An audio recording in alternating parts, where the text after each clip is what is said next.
Saya Sabari dari SMK Negeri 1 Polewali. Saya Nursaina Besertanilawa dari SMK Negeri 1 Polewali. Saya Astuti M. Ali dari SDN 001 Matakali. Kami akan memaparkan tugas demonstrasi kontekstual modul 2.3 coaching untuk supervisi akademik. Selamat menyaksikan. Assalamualaikum Pak. Waalaikumsalam warahmatullahi wabarakatuh. Benar. Silakan. Oke Pak, makasih. Bagaimana kabarnya Bu Senap? Alhamdulillah baik Pak. Pak Sabari sendiri bagaimana kabarnya? Alhamdulillah baik Bu Senap. Bu Senap, sebelum kita melakukan coaching sebagai awal atau pra observasi ya, Ya Pak. saya akan melakukan beberapa pertanyaan kepada Ibu ya.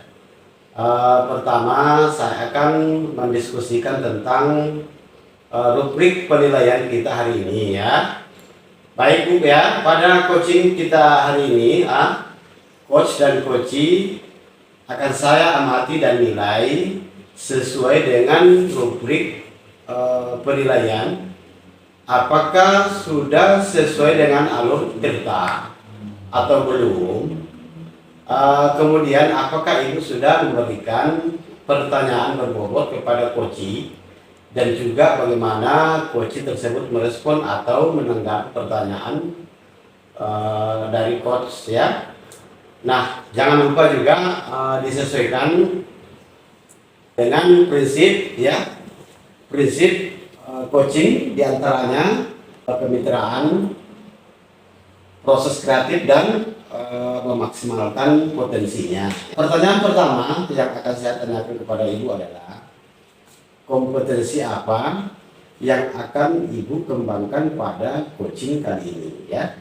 Oh ya Pak, kompetensi akan saya kembangkan yaitu yang pertama itu presence atau kesadaran penuh, kemudian pendengaran aktif dan memberikan pertanyaan yang berbobot. Baik ya. Jadi itu ya. Kemudian pertanyaan kedua, Bunda, kompetensi mana yang akan Ibu kembangkan secara spesifik ya, yang ingin diobservasi? Kompetensi spesifik yang akan saya kembangkan yaitu mendengarkan aktif dan memberikan pertanyaan yang berbobot.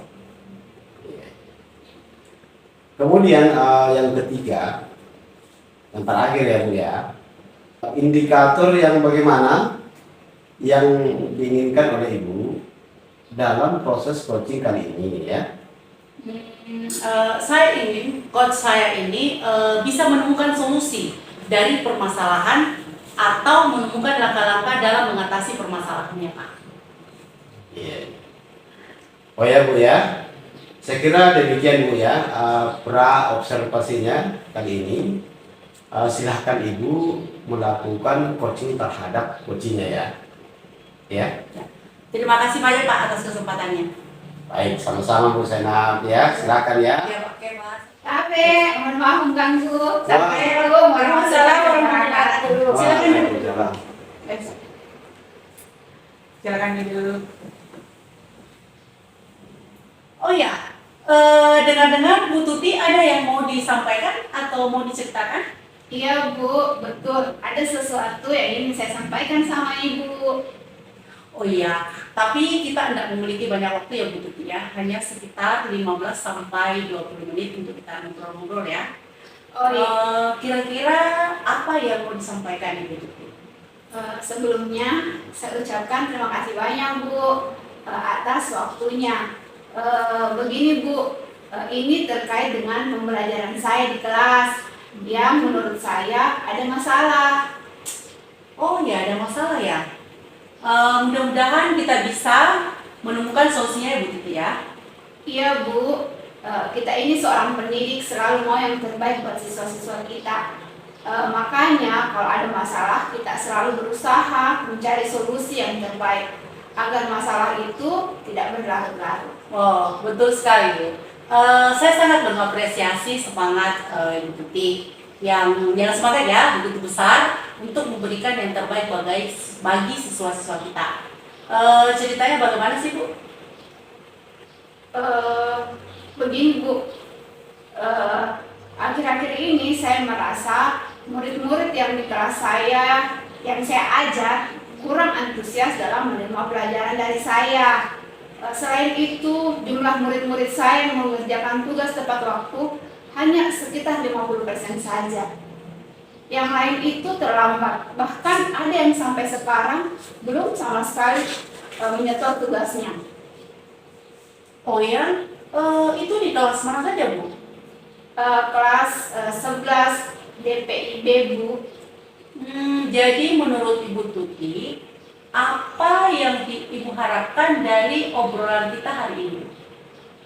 Saya mengharapkan solusi atas permasalahan saya tentang antusias murid-murid yang saya ajar.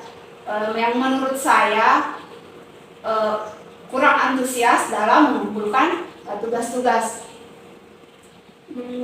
Kalau begitu menurut Bu Tuti, hal apa saja yang membuat murid-murid Ibu kurang antusias dalam pembelajaran bersama Ibu? Kalau menurut saya,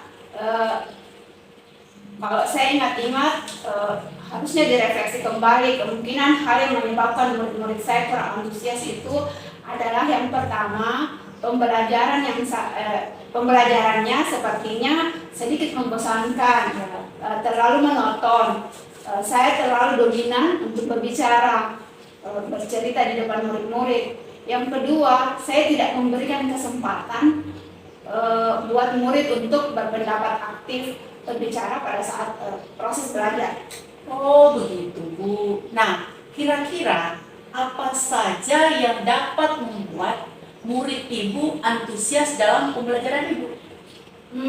Setelah saya nonton video pembelajaran dan sharing atau berbagi pengalaman dengan teman-teman, sepertinya murid-murid menginginkan pembelajaran yang asyik, tidak menonton dan tidak membosankan. Wah, saya satu pendapat dengan Bu Tuti. Lalu, menurut pendapat Ibu, apa saja yang bisa membuat murid-murid asyik dan tidak bosan pada pembelajaran Ibu?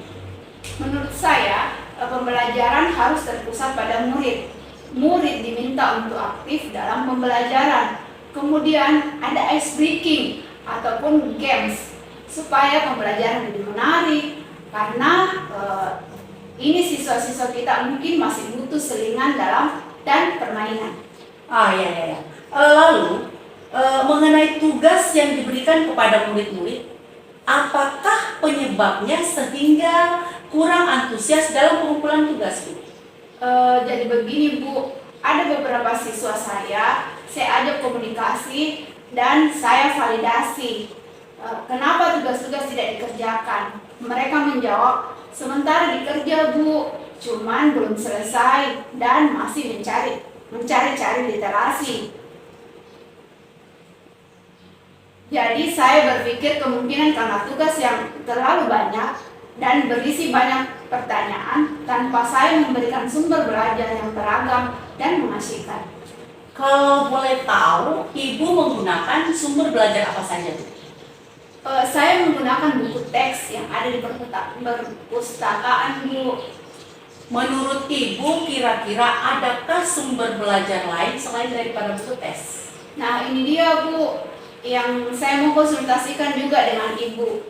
Kira-kira kalau kita ambil sumber belajar seperti video di YouTube, artikel di blog, tulisan ilmiah di internet, atau kita mengunggah aplikasi yang sedang tren seperti TikTok atau Reels di IG, menurut Ibu bagaimana? Apa bisa ya? Nah, betul sekali Bu Tuti. Sumber belajar seperti itu disarankan. Saya yakin sekali, bila Ibu menggunakan berbagai macam sumber belajar, pasti akan membuat murid-murid antusias dalam pembelajaran. Oh ya, maklumlah Bu, di zaman kita dulu sekolah kan belum ada sumber belajar seperti itu.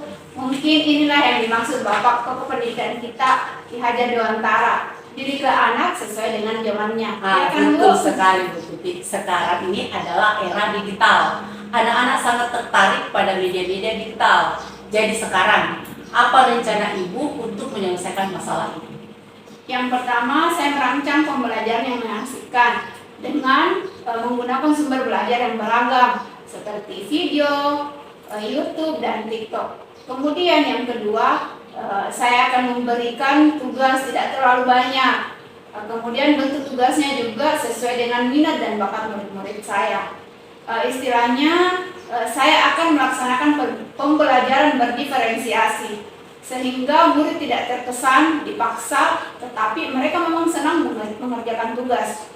Misalnya menggunakan bentuk PPT, karya ilmiah, gambar-gambar, atau berbentuk visual berupa maket atau miniatur. Luar biasa, rencana yang bagus sekali. Nah, mudah-mudahan usaha berhasil Bu ya. Insya Allah, saya berharap seperti itu Bu. Nah, dari pembicaraan kita, kira-kira apa yang bisa disimpulkan? Apa Ibu sudah punya komitmen terhadap rencana ini? Betul Bu, atas perbincangan kita, saya berkomitmen untuk selalu membuat rencana pembelajaran yang mengasihkan, menggunakan banyak sumber belajar untuk eksplorasi, sehingga murid-murid saya dapat menjalankan merdeka belajar, dan saya akan membuat murid-murid saya senang dalam kegiatan eksplorasi materi. Tanpa ada unsur paksaan, saya akan serahkan pemilihan sumber belajar pada murid-murid saya. Wah, bagus sekali Bu. Saya mendukung, mudah-mudahan semua berjalan sesuai dengan harapannya Bu ya. Amin, amin ya rabbal alamin. Insya Allah ya Bu. Ya, kira-kira siapa yang ingin dilibatkan dalam menyelesaikan masalah ini Bu? Tentu saya juga akan melibatkan teman guru yang lain, terutama guru-guru produktif di DPIB, agar kita satu persepsi dalam memberikan motivasi dan materi pembelajaran kepada siswa. Luar biasa Bu. Saya jadi penasaran Bu. Jangan lupa ya kasih kabar kalau rencananya sudah berhasil. Siap Bu, insya Allah. Saya juga berharap Ibu jangan bosan-bosan mendengarkan cerita saya, dan berharap kapan-kapan saya ajak sering lagi ya Bu. Oh tentu, siap-siap. Kalau ada yang mau ngobrolin, ada yang mau cerita, sharing pengalaman, silahkan Bu Tuti. Kita kan sama-sama guru, memang harus banyak sering-sering belajar dan berkolaborasi demi peningkatan kualitas pembelajaran kita. Kalau begitu, terima kasih Bu atas waktunya untuk sharing dengan saya mengenai masalah-masalah di kelas saya. Atas perbincangan kita ini, saya sudah menemukan solusi. Mudah-mudahan kita semua bisa menjadi guru yang selalu dirindukan oleh murid-murid kita ya. Sama-sama Bu Tuti, sukses selalu ya. Amin. Assalamualaikum warahmatullahi wabarakatuh. Waalaikumsalam warahmatullahi wabarakatuh. Assalamualaikum Bu Senap. Waalaikumsalam warahmatullahi wabarakatuh. Pak. Bu Senap tadi sudah melakukan coaching ya dengan Ibu Tuti ya. Bagaimana, apa berjalan dengan lancar? Alhamdulillah sudah Pak, dan alhamdulillah berjalan dengan lancar. Sebelum kita penutupan ya Bu ya, saya akan menanyakan beberapa pada saat observasi. Yang pertama, apa saja yang Ibu lakukan pada saat coaching terkait ketercapaian yang dilihat? Oh ya Pak, di coaching saya sudah melakukan dengan alur cerita, menanyakan tujuan, identifikasi, rencana aksi, dan tanggung jawab, sehingga alur tersebut bisa menggali coacher untuk menceritakan permasalahan dengan menemukan solusi-solusi. Oke, Bu Senap ya. Menurut saya sebagai observer ya Bu Senap ya, proses coaching tadi Bu Tuti dengan Bu Senap sudah berjalan dengan baik, dan juga proses percakapannya sudah sesuai dengan alur cerita. Dan juga Bu Senap sudah berusaha menggali dan memberi pertanyaan-pertanyaan kepada Ibu Tuti, sehingga Ibu Tuti bisa menemukan solusi dari permasalahannya. Dan juga coaching tadi sudah dilakukan sesuai dengan prinsip coaching ya. Pertanyaan terakhir ya Bu ya, sebelum kita tutup, kompetensi apa lagi yang ingin Ibu kembangkan berdasarkan hasil melakukan coaching yang barusan dilakukan?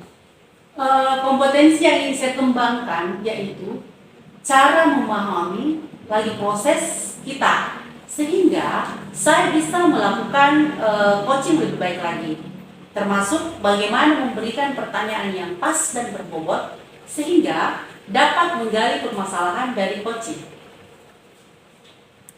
Oh begitu Bu ya. Semoga kedepannya kita bisa melakukan coaching dengan lebih baik lagi ya Bu ya, Senat ya. Demikian barangkali observasi kita kali ini. Semoga bermanfaat bagi kita ya. Saya tutup ya. Ya. Assalamualaikum warahmatullahi wabarakatuh. Waalaikumsalam warahmatullahi wabarakatuh.